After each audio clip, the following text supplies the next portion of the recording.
Hey, what's up guys, and welcome back to Anime King. And today I'm going to be giving you part 11 of What If Naruto Was Born in the Uzumaki clan. Remember to get this one to 200 likes as usual. Share this to all of your friends in your social media platform. And also, go ahead and check out the new episode of What If Naruto Was the Uzumaki King that I posted on this channel, guys, and enjoy.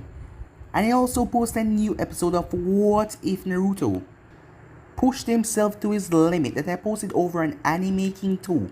So switch across and go ahead and enjoy it as well, guys.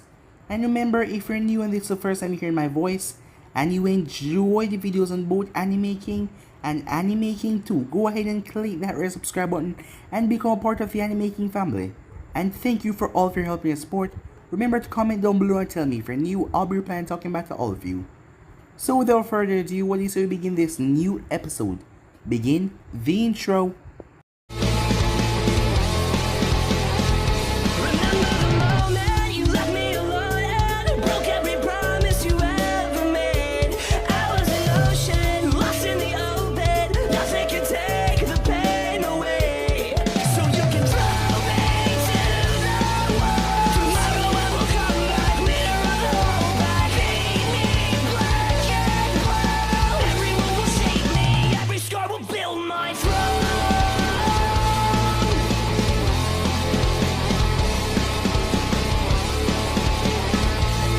So, the last time we left off, Minato was face to face with the monster.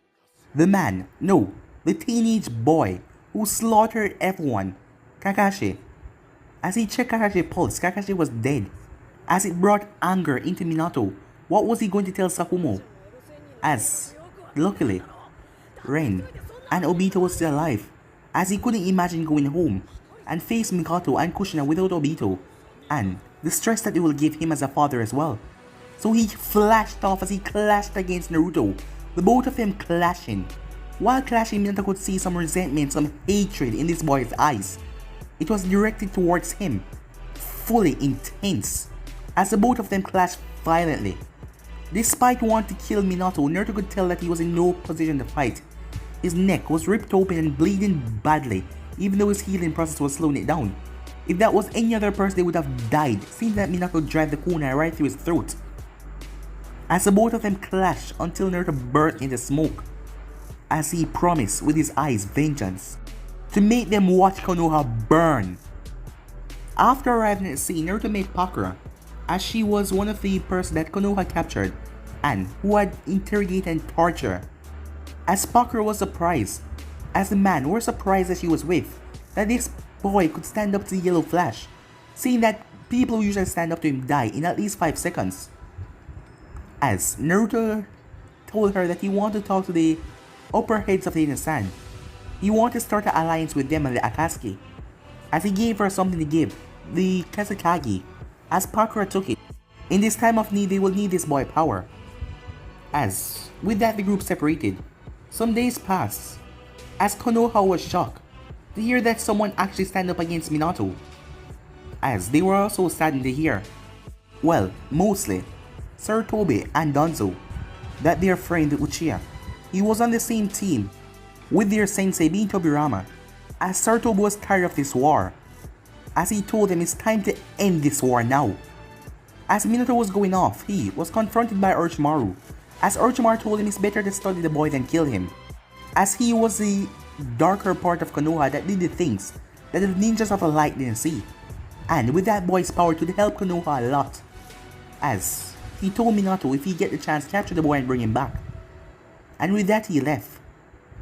Back at the village hidden in the rain, Akino was pissed as Naruto wasn't telling her what happened. As Konan was also pissed, her friend Yaiko wasn't telling her either. As Naruto told them that it doesn't concern them right now, seeing that he didn't want them to get caught up in anything. They were living here and they have a home here. He didn't want them to be a part of this anymore. As Akatsuki, and his vengeance was his to bear, not theirs. After some time, Naruto realized his battle with Minato, he could still see. Despite everything, he could not defeat the man. The man was extremely powerful, and he needed some more training. Yes, he needed more. He needed to learn how to control his dark powers better. So he went to Yalatia. as that was one of the conditions that it will help him to control his dark powers if he decided to help the hidden rain. After a bit of skirmish between the two of them, she told him that she will help him. But it won't be easy, it will be difficult. But Naruto was ready to go up against any task. The next day, Konan came to her training field, as this was here where she trained every morning before anyone was here. But she was surprised to see the place already a wreck. As she looked over to see him standing there, she walked over to him. As she made a deal with him, if she beat him in a spar, he will answer a few questions of hers. And he told her if he wins, she will have to answer some questions. So yeah guys, that was basically last point left off. You guys can switch across the place and check it for yourself. So what is so we begin this new episode? Konan sent her leg going straight towards Naruto's head as Naruto grabbed it. But her leg turned to pure paper shuriken as it cut into his hand, sending blood everywhere.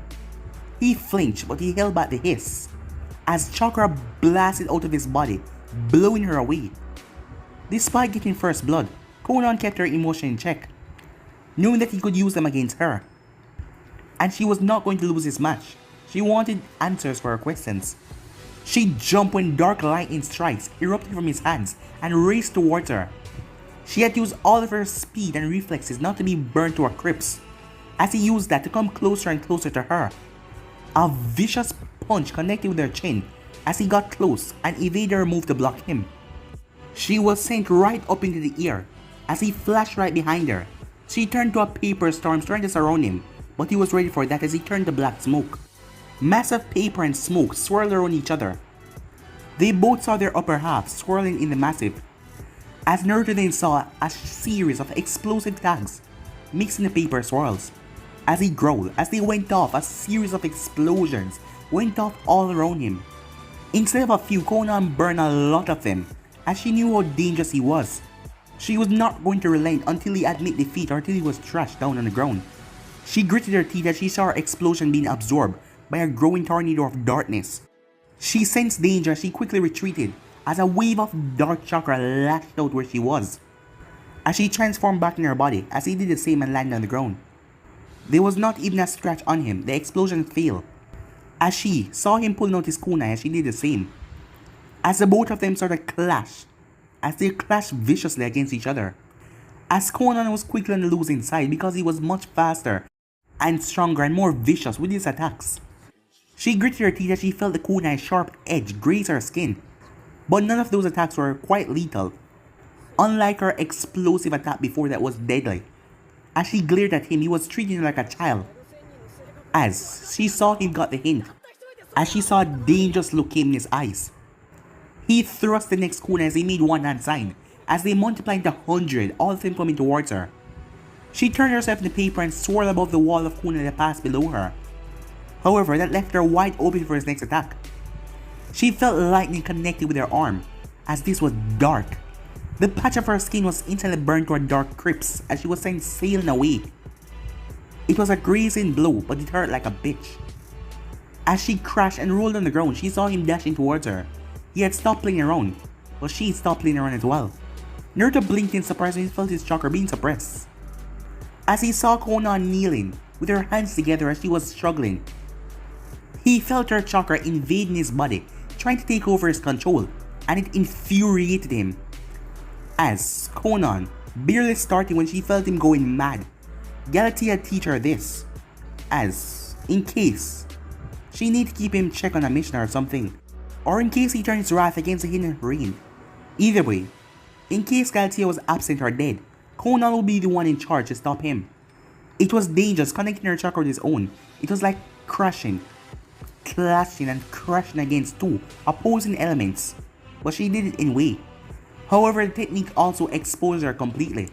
She blinked as she saw flashes, a young boy shivering alone in an ice-cold mountain, of a young boy beaten to a bloody pulp by instructors, decades older than him, of a young boy screaming for his parents, his family and his friends, as he was interrogated again and again by his own clansman, of a young boy trying to eat his food alone, with his hands twisted at a strange angle. The next moment she blinked, Naruto was in front of her kunai, right in her face, as he was using all of his willpower not to kill her right here and then. She saw something that she wasn't supposed to see, something private. "Don't you ever do that again," he said in a very pissed off tone. She lowered her head, I'm sorry, she said. She could feel the murderous aura radiating off him and decided not to ask anything about the flashes that she saw, or risk him killing her here herself. Regardless, whether she wanted to know or not, she now knew something about him. He had a rough, painful, difficult past.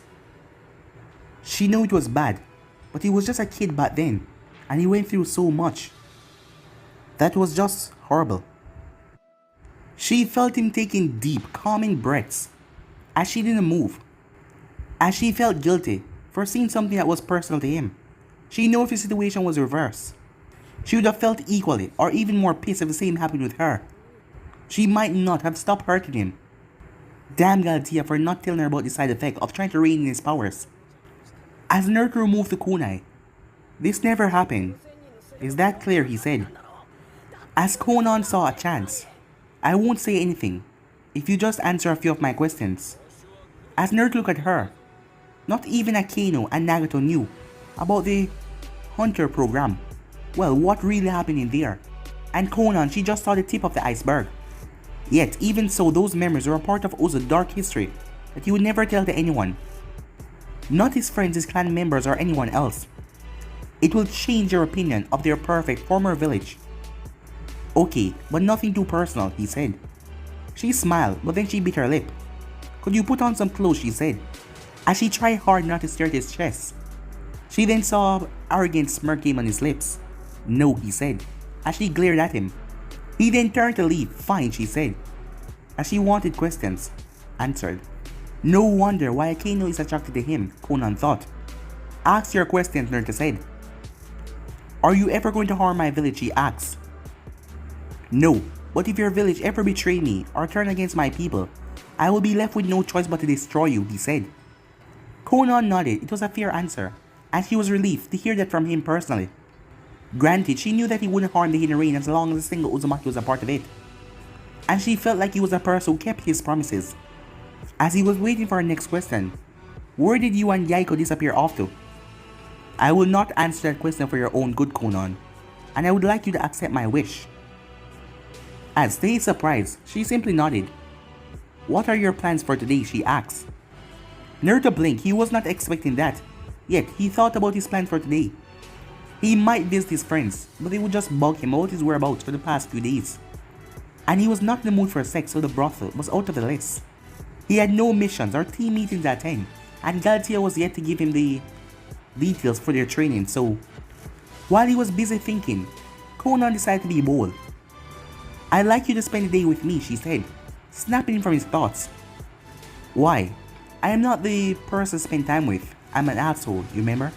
He said in a sarcastic tone, but she just looked at him. My request still stands, she said. As he just stared at her, his eyes took in her entire form. She was beautiful, but not his type. And she was also not a pushover, and she didn't nag him a lot like Akainu. And he could also just ignore her and didn't answer her questions and not feel guilty like when he did to his friends. She was also a capable ninja, and he could respect that. Except for his trainers, no one was able to suppress his dark powers in battle, not even a little. She was the first. Granted, he didn't want her to see his hidden memories, but she earned his respect with her confident and bold attitude. Still, he couldn't help but mess with her a bit. Are you asking me out on a date, Konan? He asked with a smirk on his face. She raised her eyebrow and crossed her arms. No, she said. That just made him smirk a little more. Alright, meet me at the clock tower in 2 hours, and you will be paying for the day's expensive, he said. A little stingy, are we? She said. I love my money and women. Besides, you're the one asking me out on a date, he said. She quickly flashed in front of him, as she was just an inch away from his face. Her lips just an inch away from his. It is not a date, she said. And why is that, he asked, as she could feel his hot breath, as he was so close, but she kept her gaze stern, as she leaned over towards his ear. Because a real date would have blown your world, she said, as she said in a really seductive tone, as she then disappeared from the scene, with her papers flying off, making him blush a bit.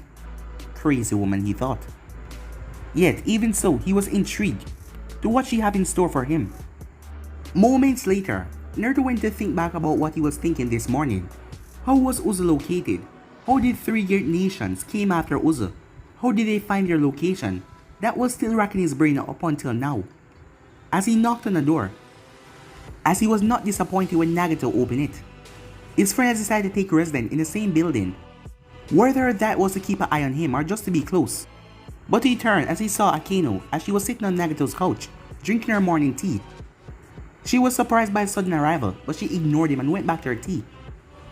Unfazed, he sat down right in front of her, as both boys exchanged a nod as Nagato went off to get some coffee for his friend.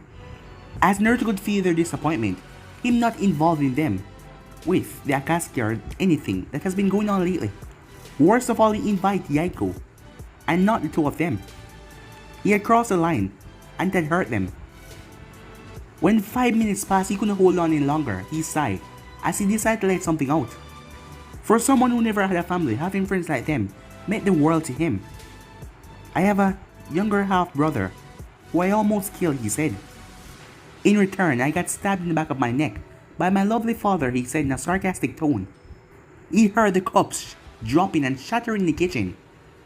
Instantly, Akeno's anger vanished, as she was right in front of him as she grabbed him and pulled him into a hug. As Nagato came back from the kitchen, while his eyes lacked any pity that Naruto was grateful for, he saw the small sadness in Nagato's eyes.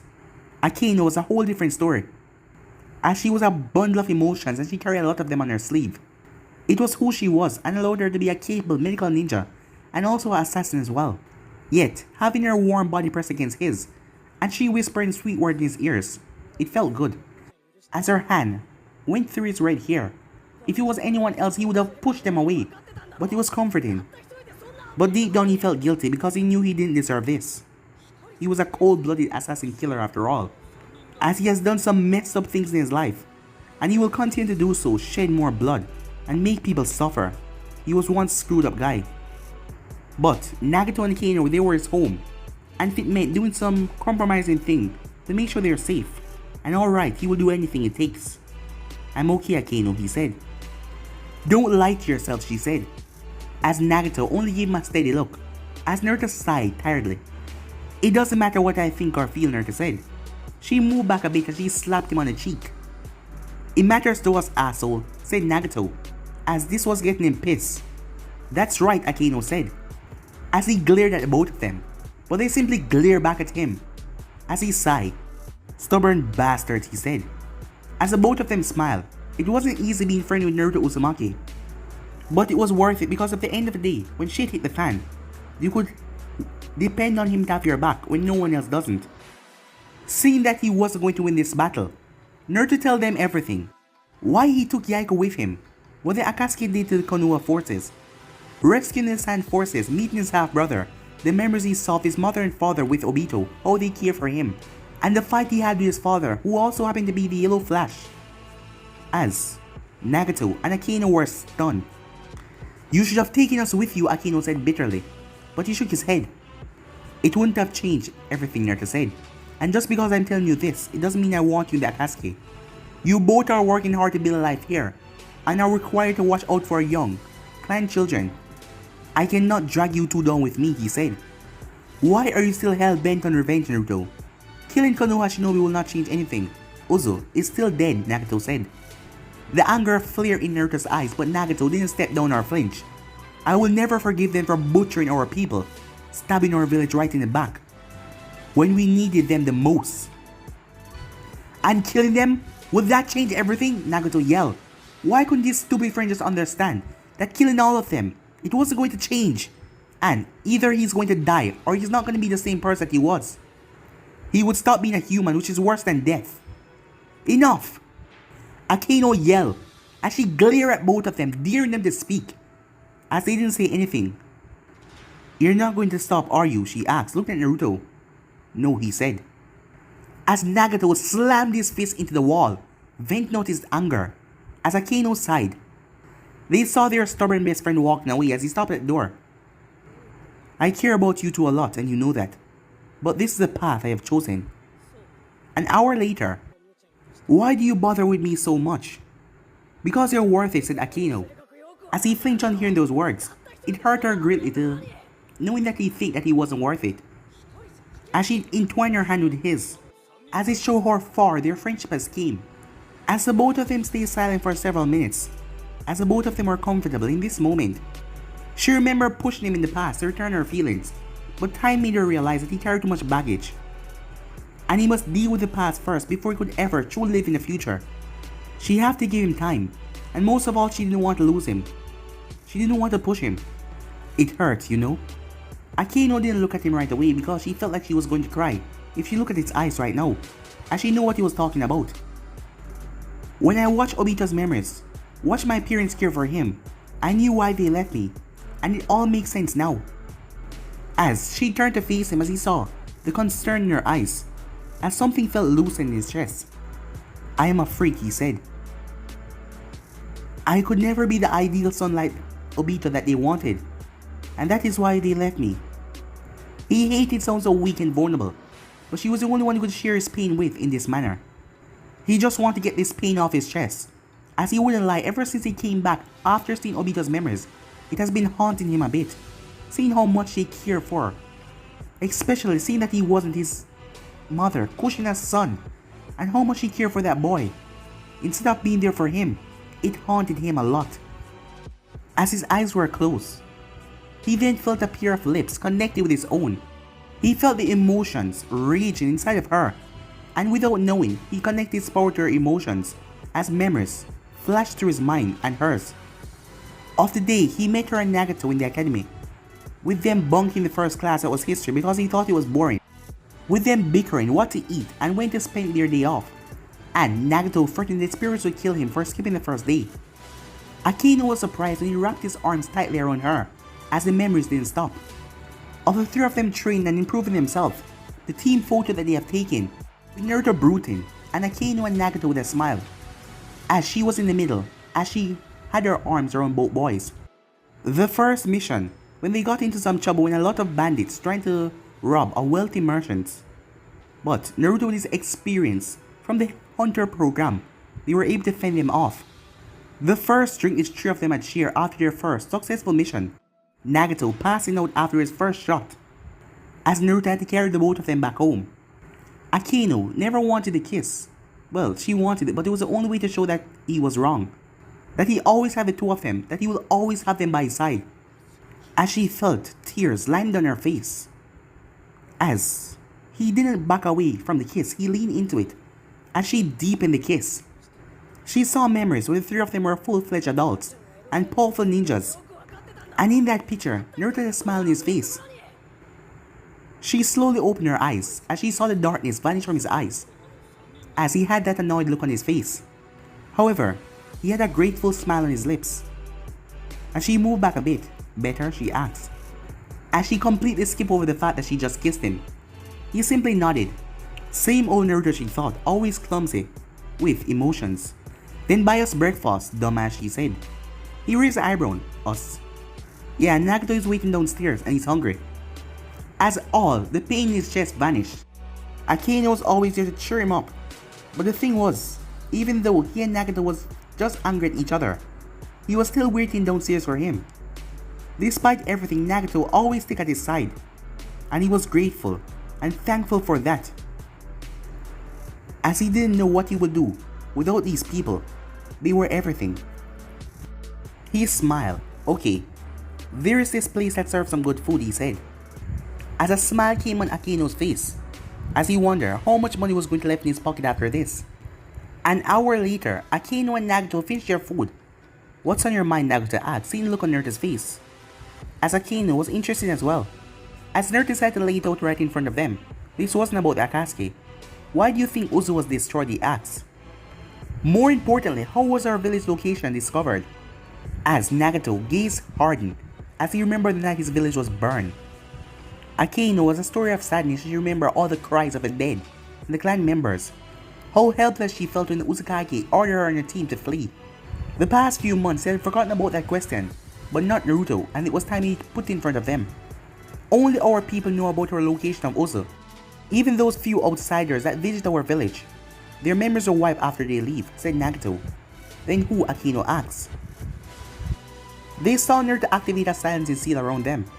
What do you guys know about the Hunter program, he asked.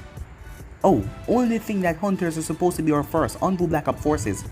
The only reason we know this is that we were selected to be a part of it before Uzu was destroyed. But you went into that training program since childhood, and you were a senior when it was chosen, said Nagato. As Naruto nodded as he knew that when they showed their worth on the battlefield, they were going to be put in that program. The only reason he was chosen so young was because of his dark power. But at last, their training was not fully complete when Uzu was destroyed. But that turned his friend into half-decent assassins, both of them. Uzu had survived for decades. Not because we have a strong army or weapons, it's because we had information. While we were Konoha distant ally and never supported any side fully, we did trade with other villages, even the ones that destroyed us. Money, weapons, secrets, jutsus, technologies. Our nation was a master in trading and all those things and kept it prosperous. But how do you think we managed to be the best of that and beat every other village in Earth Axe? It took only 3 seconds for them to get it. Spine, the both of them said. As Naruto nodded. During my training in the Hunter program, I heard whispers a few times about some of the ways our village get information. I never knew the contents of those ways, and I was never smart enough to ask my trainers about any of those. But I kept my ears open, and over years I heard about the S program. S program, said Akino in confusion. Before starting the Hunter program, when our village was just created, our leaders saw how much power information had over the world. But in a world full of ninjas, the art of spying was difficult. Every village have some spies, so our village adopted a different pattern. Instead of the usual spying ways, Uzu trained children over the years to become the perfect spies. They were born Uzumaki, but they were trained on the soil that they were supposed to spy on. What are you saying? Nagato asked. These children were Uzumaki, Naruto said. But they grew up in nations they were chosen to spy on.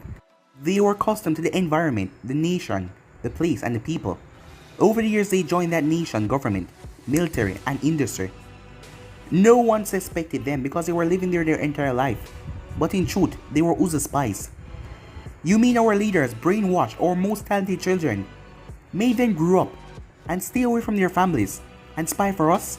Asked Akeno in horror, as she was taken aback as neither of them, Nagato or Naruto, seemed to be surprised by that, as Nagato went silent as he took the truth in. It was the only way our village could survive through 2 great ninja wars without a lot of loss, Akeno, Naruto said. But it's not right. The world is a screw-up place, Akeno. As she went quiet and tried to rein in her anger. How long, she asked. This program was in effect ever since Uzu Foundation, Naruto said. You're telling me there could be entire families of our clan living across the nations not even knowing that you're Uzumaki? Asked Nagato hopefully. Those spies never had children of their own. They couldn't, Naruto said. They were prohibited, said Akeno bitterly. They were all sterilized, weren't they? Asked Nagato. Yes, to prevent our bloodline from spreading to different nations, said Naruto. Akeno eyes wide as she got the reason he was talking about this. You think a member of that operation told them about Uzu, the other nations? They were never told the location of Uzu for secrets of the village, but our officers are in contact with them. But that is just a speculation though. And if this is true, I can see how Uzu was discovered. There must have been a slip, either one of them was captured, or they turned against us. The rest is history, Naruto said. Makes you wonder that we barely knew the entire truth of our village, said Nagato. It still doesn't explain why we were attacked by 3 great villages together, said Akeno. As their eyes went wide when they saw Naruto slump down, as he looked like he was ashamed. It's because of me, he said. What are you talking about? Said Nagato, as he looked at Naruto. As Akeno didn't say a word, she just watched him. This was not a well-known secret, but our village was planning on having its own Jinchuriki after seeing so many small nations get destroyed in the previous wars. The elders decided to have this weapon be developed for Uzu's safety. What? But all the tail beasts are divided amongst the Great Five, said Nagato. But Akeno realized if they wanted one, they would have to steal it from one of those big villages. And if by any chance one of those villages came to know this, of course, the Stone, Kiri, and Kumo had decimated Uzu, trying to take their tail beasts away from them. Naruto, how do you know this? She asked, as she saw that Nagato was thinking the same thing. Because I was the one to become the Jinchuriki of our village, if we got the tail beast for ourselves. They say my blood and power were stronger than everyone else in our clan, and that could be used to keep the tail beast trapped within me. And I agreed, Naruto said. Why? Why would you agree to something like that? The both of them shouted in shock and horror. It was the best way to protect the village, Naruto said. And what about your life? Do you have any idea how Jinchurikis are treated in other villages? How our own people treat you if they came to know? And what about your health? You could have died because of the healing process, or years after holding back that power within you. Akaino shouted bitterly. Before Naruto could say anything, Nagato intervened, because being a loyal ninja and protecting Uzu was all that your life was meant to be back then. And by becoming a Jinchuriki, you had no problem even suffering or dying. Am I right? Nagato asked, his eyes fixed on Naruto. Yes, said Nagato. Akaino knew that he didn't really value his life, but hearing him answer the question so quickly, she knew that he didn't care one bit. The worst part, he didn't know that he was wrong about that. What a mess, she thought as she massaged her forehead. Did our village try to steal a tail beast? Nagato asked. I don't know, but it would explain the attack on us and why our village was wiped out till the last man, Naruto said. Akaino cursed as she smashed her fist in the table, as they were looking at her like she was wrong. The way he was talking, like this made sense. All of these crap their village did. She quickly got up and started to walk away, as she feared that she would just let all her anger out on him, to see how blind he was. From the corner of her eye, she saw he was about to get up to follow her. Thankfully, Nagato stopped him, as she needed to get away from now. She needed to find her balance, trying to figure out how her nation could do such a thing. She had loved Uzu, dedicated her life to the place. And they did this, something like this? She couldn't tolerate this right now. As Nagato looked over at Naruto, let her go. As Naruto sighed as he sat back down. Why did you tell us about this? Asked Nagato. To make you guys understand why I'm fighting and continue to do so. Our people may have made some bad decisions in the past, but we never attacked any nation directly, only acting in self-defense. The Uzumakis didn't deserve to be butchered to the last child. I will destroy everyone responsible for that massacre. Those people, their families, their loved ones, their comrades. Only then would they know what true pain is. As Nagato saw that look, no matter what happened, no matter who got in his way, he will never stop. Then let me help you. I'm a Uzumaki just like you are, and if you're dead set on going through this, I'm not letting you fight alone. I don't like revenge, but I also don't want to lose my best friend. So either way, I'm a part of this now, said Nagato. As Naruto saw that look in Nagato's eyes, the compassion, the determination. Akaino will never agree to this, he muttered. As Nagato released a tense breath that he was holding, the fact that Naruto was saying this meant that he was thinking it over. Neither do I want her to be part of this. It is too dangerous and she's too good of a person to be part of this. But you and I have done and seen more screwed up things than her. I am with you all the way, and I won't try to stop you. And maybe, try to find a new way to live the rest of your life with us, said Nagato. As Naruto glanced at his watch, realized that he had to meet Konan in an hour, as he was going to blow her off. Going somewhere? Asked Nagato, seeing the look in his eyes. Just roaming around, said Naruto. Then you wouldn't mind if I tag along, would you? Asked Nagato. As he saw a low growl came from Naruto's mouth. As they had been together for a long time now, as Nagato knew that Naruto went to the brothel. Frankly, he didn't care about that, as long as it helped him blow off some steam. As Nagato had a look on his face as Naruto realized what he was thinking, so he decided to make him think that he was going to the brothel, rather than spending the entire day with Konan. Because Nagato will never let him live that one down, and Akaino would flip the crap out. Yeah, I'm going there, said Naruto with a lie. As Nagato smirked, then blow off some steam. You deserve it after the days you had. Thanks, said Naruto. As Naruto pulled out a wad of cash and placed it on the table for the breakfast bill, as he decided to leave. Moments later, Konan reached the clock tower 15 minutes before the time. As called it a habit, but she always wanted to be early. Usually it helped her scope out things, calm her mind, and scold her friends for being late. Konan had felt something as she spun around and blocked a kunai with her own, as she saw something leap down from the clock tower and landed right in front of her. She didn't know where to be pissed that he attacked her like this, or be surprised and impressed that he jumped a 40 feet jump from the clock tower and looked perfectly fine. So, what do you want to do? He asked. She rolled her eyes as she decided not to call him out on it. That would be just a waste of time. Follow me, she said. He blinked as he thought she was going to say something about him throwing the kunai. as she started to walk ahead without even glancing back at him. As he stuffed his hands in his pockets and caught up with her, the people gave them curious looks, as none of the rain was falling on them. If only those people could manipulate chakra, so they wouldn't get wet. As they were silent until Naruto saw the large gate of a fun fair ahead of them. As Naruto raised an eyebrow, "How good of a shooter are you?" she asked. "Good enough," Naruto said. "Spoken like a true assassin." "Well, we will just have to put those skills to good use," she said. Bring it on," he said. A few minutes later, Naruto had a frown on his face, as he was in front of a large shooting range. It was created for ninjas, but the target dummies kept on moving around. It was a decent challenge, and the only thing you had to do for winning was hit them right in the head, all at the same time. That is why most of the ninjas fail. As he looked at the price for winning this, it was 5,000 Ryu, cash up front as well. The entry fee was 1,000 Ryu. But judging from the cocky smirk on the stall owner's face, several ninja already failed and he was making a lot of money. He looked at Konan, considering herself to turn herself in the paper and making 1,000 of them. This should be easy for her. "I cannot participate," said Konan, "because of my powers. It would be cheating." "Fatso over there wouldn't mind losing some Ryu," Naruto said, as he saw another ninja lose a contest. As the fat man smiled, a big smile on his face. "Are you backing out?" Konan asked. As Naruto stepped forward and paid the 100 Ryu, the fat man gave him a smirk, as it was very arrogant and cocky. Konan present has attracted a lot of people. Besides being attractive, she was quite popular, as Naruto didn't really like a lot of attention around him, as he had to focus, call him stingy, but he loved his money, and he was going to make Fatso over there pay up, as he took the kunai from the assistant. As he then saw something strange. The kunais were normal and dummies were as well, but he saw papers in the ground. As Naruto looked at Konan, there was no way that she missed something like this. The contest was rigged from the start from the fat store owner.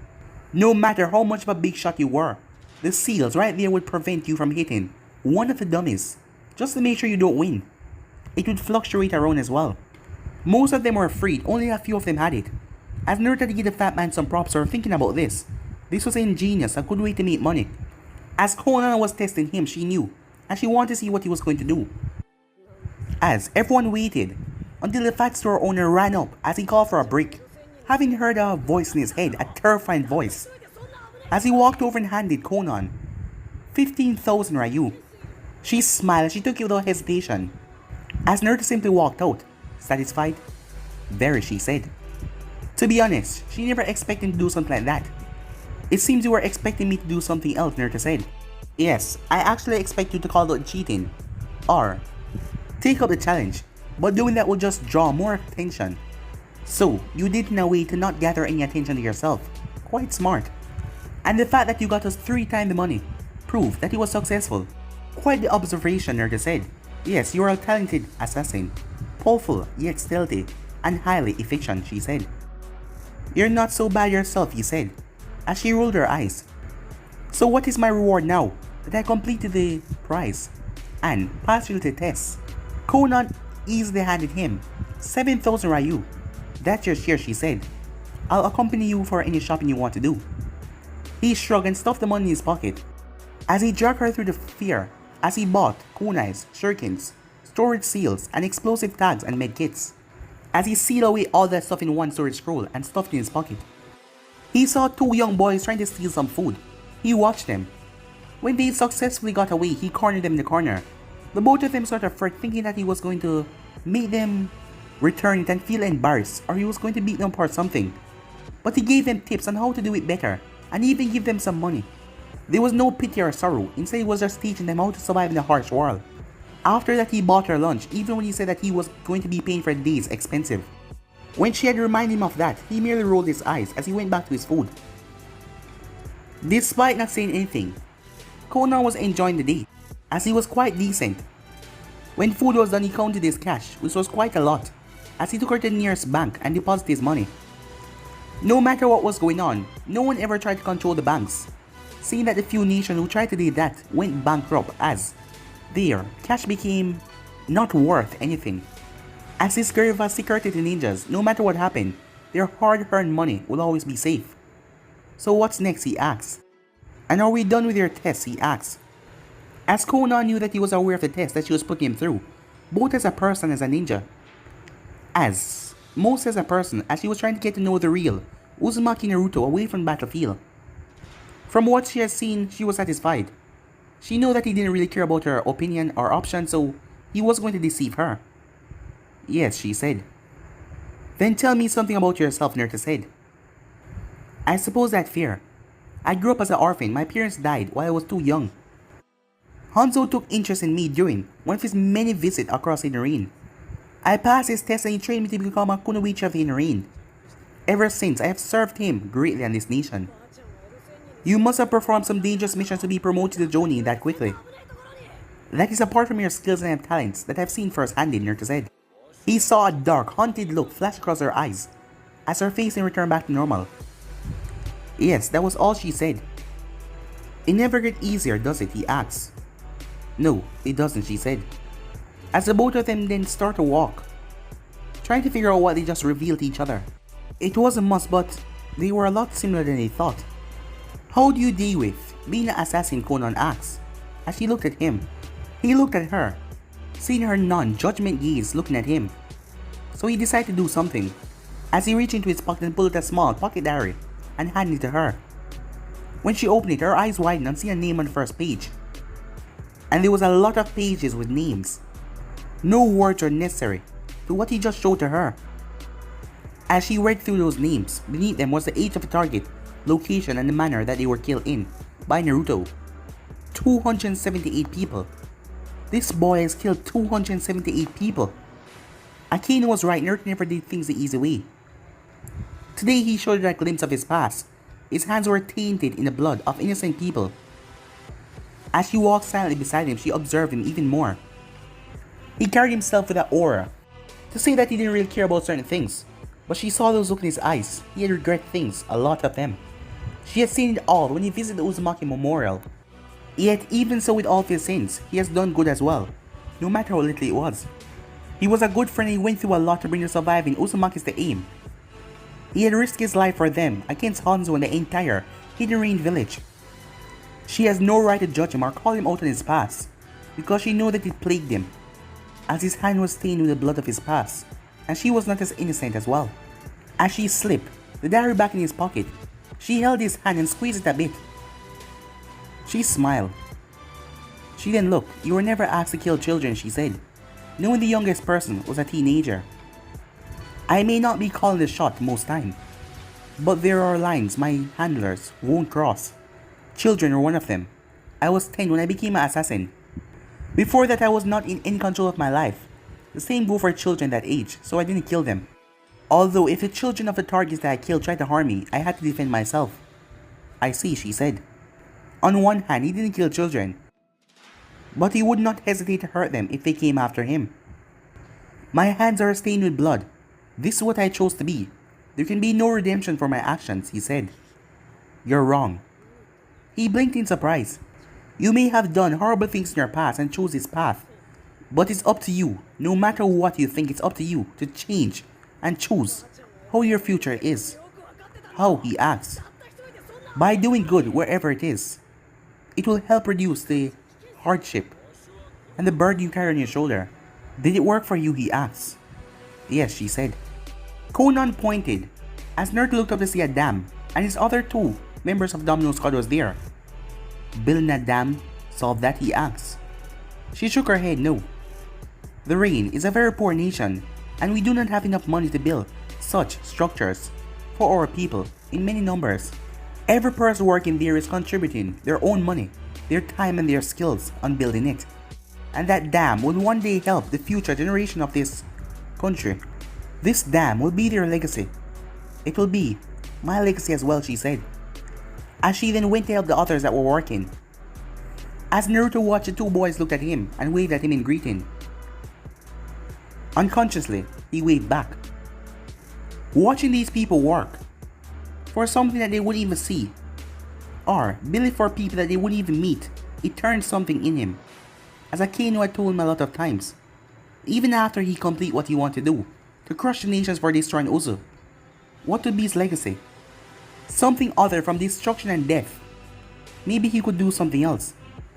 as he never really cared about this place. But now, looking at the people, there was a desire to help each other, the determination, the raw push that he had in their hearts. Maybe one day, people would know his legacy here if he helped them. And perhaps he could die in peace that way. If he had a legacy here other than the path of destruction and chaos, that he was going to bring down the elemental nations, as he saw the three members staring at him, waiting to see what he will do. As they were not disappointed when he stepped forward and started to help. Meanwhile, with Hanzo, is this accurate? Said Hanzo. Yes, the stone will soon get over their religious chaos that we sparked by butchering their mind in that dark manner. The Tsuchikage wanted the hidden stone to win this war. He started to execute the religion's people in this war that who are getting in his way to prevent him from pushing his village towards the breaking point of ending this war to make the hidden stone be on the top. In the next 2 months, the all might of the hidden stone will rain down on us, said Gatia. And how goes our preparation to defend our nation? Asked Hanzo, making Mifune nod. We are massing our force and calling back our deep warriors alike. Even so, we can only go up against them for a few weeks. And if they bring out their 2 Jinchurikis in battle, we will lose in 2 days. Hanzo clenched his fists. I do not want our children to die in this meaningless war. There is only one way we can do this, by cutting off the head of a snake. As Galtia was shocked as she knew what her leader was thinking. Can the Domino squad carry out that mission, he asked. They are the best this generation has to offer. Even Yaiko seemed ready after that trip with Naruto. But as a team, I do not think they're ready for what you're trying to make them do, said Galtia honestly. Hanzo, this is a suicide mission, said Mifune. The fate of our nation depends on it, he said. Is Uzumaki capable of leading this team and completing what I desire, he asked. He is more powerful than all of us, he just doesn't know it. His powers are more than what he can use. The only reason he wasn't told about this is because his trainers knew what the boy could do if he learned what that he all possessed. I will take your word for it, Galtia. You should know more than what me and Hanzo know about him. After all, you two were a Uzumaki used and thrown away by our former nation, said Mifune. A look came on her face as she remembered her past in the S program. Yes, she was a Uzumaki, trained for that reason. Years, she spied on the hidden rain as a Uzumaki. The day where she was discovered is that day her nation abandoned her. Yet, she was not executed, and she was given a chance to live a life that she's always wanted. And she owed everything to Hanzo for that. But guys, it'll be in this episode right here. If you want the next part of this, you know what to do. Like, subscribe, comment down below, and turn on the bell notifications they posted. Remember to share to all of your friends in your social media platform. But for now, Motivator. See you guys soon. Peace.